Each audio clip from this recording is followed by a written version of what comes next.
Good morning friends and welcome to the pre-market view. We have seen sell-off across global markets post the statement from the Fed that they are looking at tapering of the bond buying program starting end of this year, that is 2013, and by mid of next year the entire QE3 or the bond buying plan could be unwound. And post this announcement we have seen sell-off in the equity market. So in US, in the last 1 hour of trade, the market lost almost about 1.15%. Also, we have seen sell-off in the European markets anywhere from about 0.4 to about 0.6%. Remember friends, European markets had not reacted to the decision of the Fed. So when they open up for trading today, there is going to be a reaction of the Fed decision. And when we look at the Asian markets today morning, Japan is down almost about 1.2%, the Hang Seng is down 2%, and most of the other markets are also down 1%. Also importantly, we have seen sell-off in the other asset classes, like gold lost about 2%, the crude oil also lost, and we have also seen the 10-year bond yield in US shooting up by almost about 18% to 2.35%. So when our markets open up for trading, there is going to be a spate of negative news we have to react to. First is the Fed development. The second one is that the emerging market currencies have taken a big hit, like Mexico, South Africa, some of the East Asian currencies have taken a hit. So rupee could negatively react to these developments.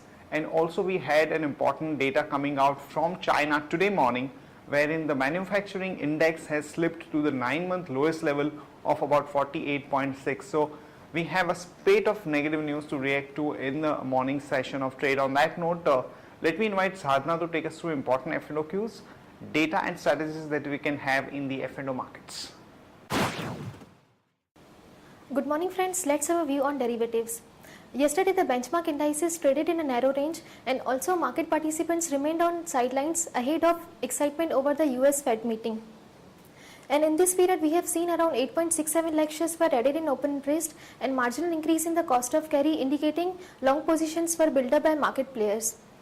And put call ratio also increased from 0.93 to 0.94, which is indicating put option has added around 15 lakh shares were added in 15 shares in open interest, compared to call option which has added only 8 lakh shares in open interest, which we can see in the strikes of 5,800 to 5,500. And in call option strikes of 5,900 to 6,100 seen a good activity. And finally, the Fed has suggested about its stimulus plan, which is likely to end in 2014. So because of that, all US markets closed in negative, and all Asian markets along with Singapore Nifty are trading in red. And as we are trading below our weekly VWAP of 5,870, our overall bias for the market is negative, and any rise can be taken as an opportunity to go short.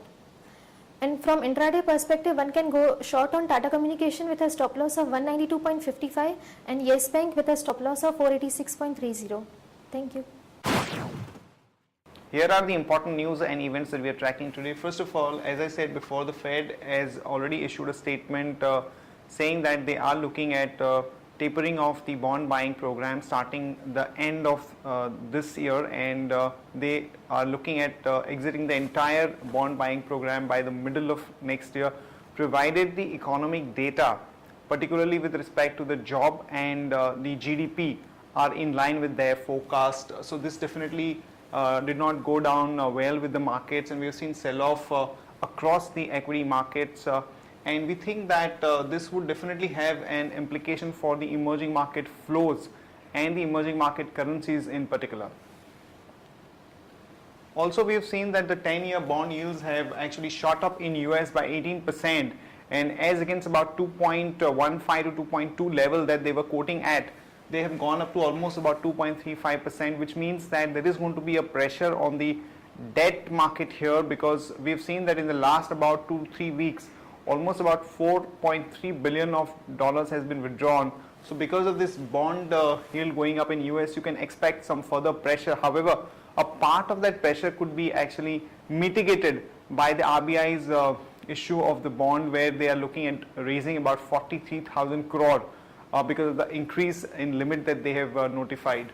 So overall, these developments are sentimentally negative for the equity flows and for the other asset classes like precious metals as well as the commodities.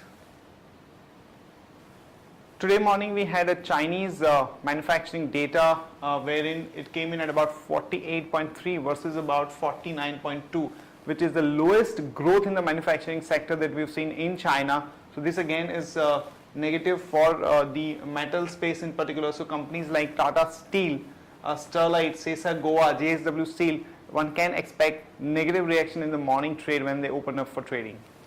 Some negative news for Bharti also today because they have decided to cut their 2G data services charges by 90%. This is followed by the Vodafone slashing their data charges rates by almost about 80%. And remember that some of these companies, the 5 to 6% of the revenue comes from these 2G data services, and this is definitely a bit of negative for the Bharti stock in today's market. And in case of Tata Communication, they are looking at selling two of the prime properties in Mumbai, which is going to fetch almost about 400 crore.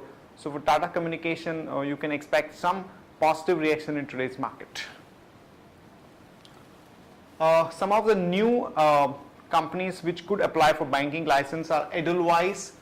They are going to decide in their board meet and they are looking at applying for banking license. Also TFCI, where IFCI is holding about 43% stake, is also considering the application for the banking license. And in another development, the cabinet will take up the proposal to sell about 5% stake in Neyveli Lignite, which will help them raise close to about 460 crore. And US FDA has issued a warning letter to RPG Life Science for violation of the current good manufacturing practices. So one can expect a negative reaction to RPG Life Science stock in today's market. Ranbaxy, the set of negative news which is coming is not stopping at all. So EU antitrust regulators have fined Ranbaxy and 8 other manufacturers for a total of 146 million euros for blocking the supply of cheaper medicines in the market. So one can short Ranbaxy with a stop loss of 360 and a target of about 342 to about 335.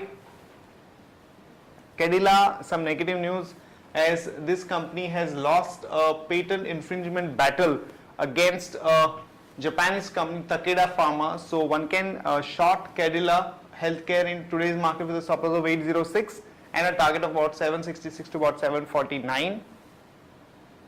That's it from all of us, friends. Have a good trading session. See you tomorrow at the same time.